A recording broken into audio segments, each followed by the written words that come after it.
Finding the inverse using matrix equations. Now, if you look at our starting point, you'll remember that in our previous lessons, we learned the standard way to find an inverse using the adjoint method. Specifically, we used the formula where an inverse equals 1 over the determinant of A, multiplied by the adjoint of A. This is a reliable method, but it requires us to know every single number inside the matrix. However, as you move into more advanced mathematical problems or prepare for competitive examinations, you'll encounter a different challenge. Often, you won't be given the actual elements of the matrix. Instead, you might be given a matrix equation, which is essentially a polynomial expression involving the matrix A, and asked to find the inverse without ever knowing what the individual entries are. This brings us to our topic for today. This method serves as a powerful algebraic shortcut. Instead of the tedious process of calculating determinants and cofactors, we are going to learn how to manipulate the given equation to isolate the identity matrix, which we denote as capital I. Once we have the identity matrix on one side, we can simply use the fundamental property that a multiplied by a inverse equals the identity matrix to reveal our answer. Welcome, everyone. Today, we are going to explore a very clever technique for finding the inverse of a matrix using matrix equations. In the next slide, I will break down the conceptual logic that makes this possible. The conceptual logic. Now that we've seen how this method differs from the traditional adjoint method we discussed in the first slide, let's look at the conceptual logic behind it. The fundamental idea here is actually rooted in the very definition of what an inverse is. Think back to when we first learned about inverses. If we can manipulate our given matrix equation and rewrite it into a specific form, specifically where matrix A multiplied by some other expression equals the identity matrix, which we denote as I, then we have essentially found our answer. By the very definition of the inverse, if at times that some expression results in the identity matrix, then that entire expression must be an inverse. This is the logic we will apply in the next slide when we break down the step-by-step procedure. Step-by-step procedure. Now that we understand the underlying logic of why this method works, let's break down the actual process. To find the inverse from a matrix equation, you don't need to guess. You just need to follow these 4 manageable steps. Step 1, your first goal is to isolate the identity matrix. You'll want to rearrange your given equation so that the term containing the identity matrix, which we call capital I, is sitting all by itself on one side of the equals sign. On the opposite side, you should have all your other terms containing the matrix A.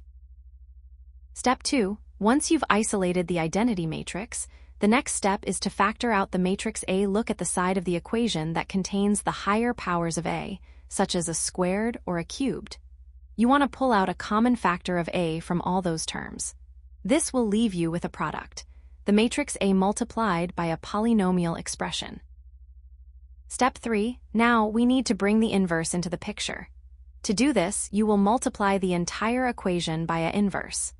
A very important tip here, you must be consistent. You can multiply from the left, which we call pre-multiplication, or from the right, which is post-multiplication, but you must apply it to both sides of the equation. Step 4, finally, we simplify. This is where the magic happens. You'll use the fundamental property that an inverse times A equals the identity matrix, or capital I. As you simplify, the terms will cancel out, leaving you with a final equation where an inverse is isolated. In the next slide, we are going to put this exact 4-step procedure into practice with a concrete worked example, so you can see it in action.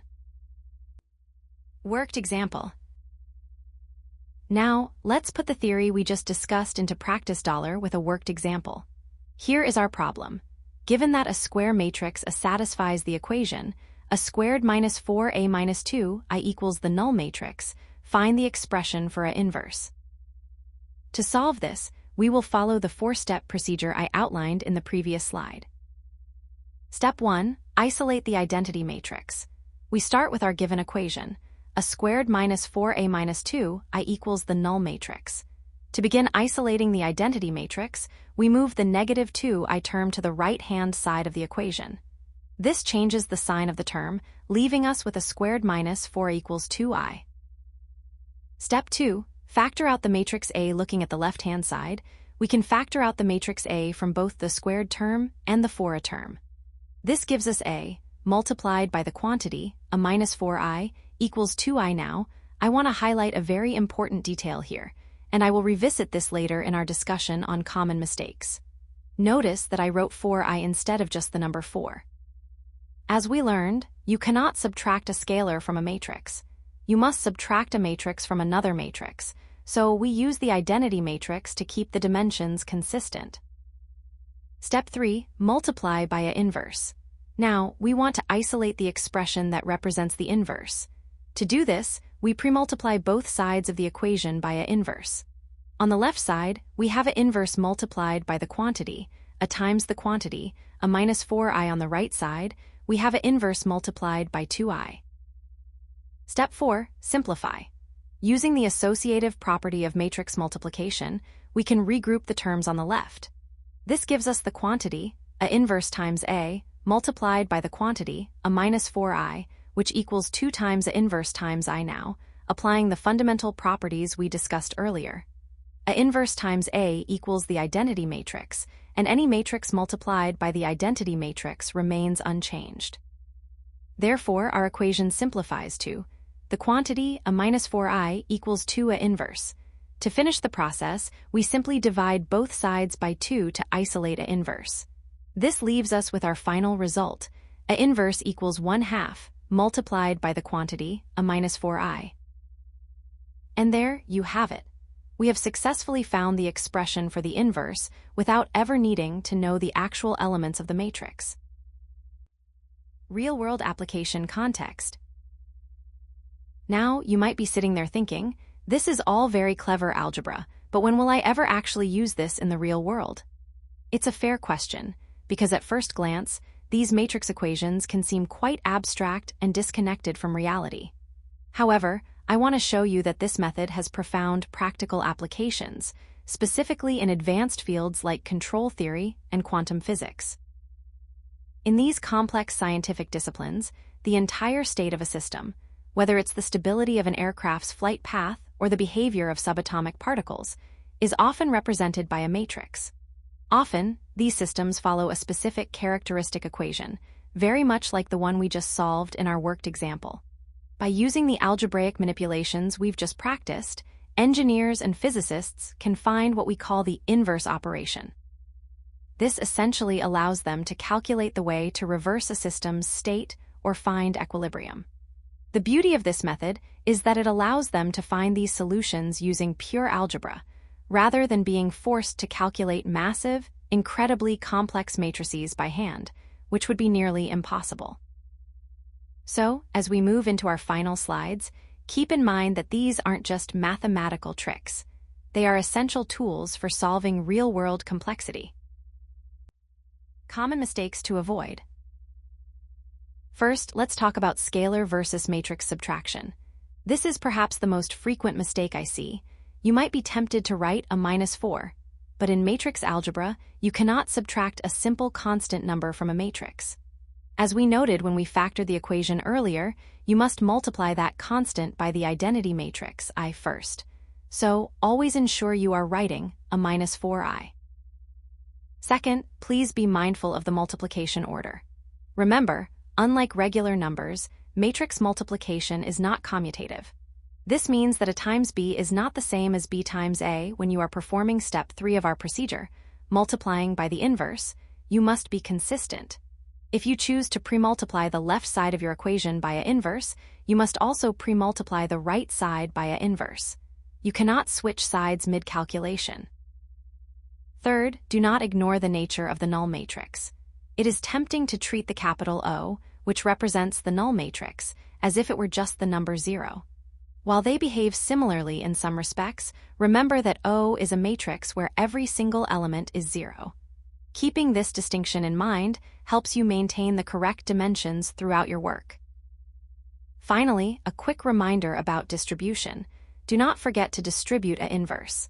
When you multiply an equation by the inverse, you must apply that multiplication to every single term on that side of the equation. If you miss even one term, your final expression for the inverse will be incorrect. Now, before we wrap up today's lesson with our final summary, I want to pause and highlight some common pitfalls. As we saw in our worked example on the previous slide, manipulating matrix equations requires a lot of precision, and it is very easy to slip up in a few specific areas. Keep these points in mind, and you'll find this method much more reliable. Now, let's move to our final slide to review the key takeaways from today's session. Key takeaways. All right, we have reached the end of our lesson. Let's take a moment to recap the key takeaways to ensure you have a solid grasp of this technique before you move on to your practice problems. First, let's keep our ultimate goal in mind. The objective of all these algebraic manipulations is to transform your given equation into the specific form where matrix A, multiplied by some expression, equals the identity matrix. Once you reach that form, you have essentially found your answer. Second, remember the identity rule. This is a crucial detail we touched on during our worked example. Whenever you are factoring out the matrix A from a constant term, you must always use the identity matrix. For instance, if you see a 5, you should treat it as 5 times the identity matrix.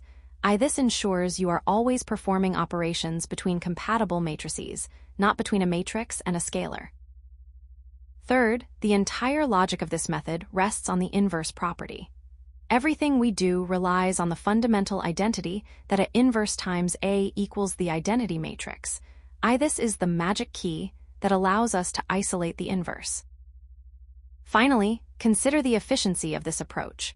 While you are already familiar with the adjoint method using determinants and cofactors, that method can become incredibly tedious with larger matrices. This algebraic method is significantly faster and much more elegant, especially in competitive exams or advanced problems where the actual elements of the matrix are unknown, but a matrix equation is provided.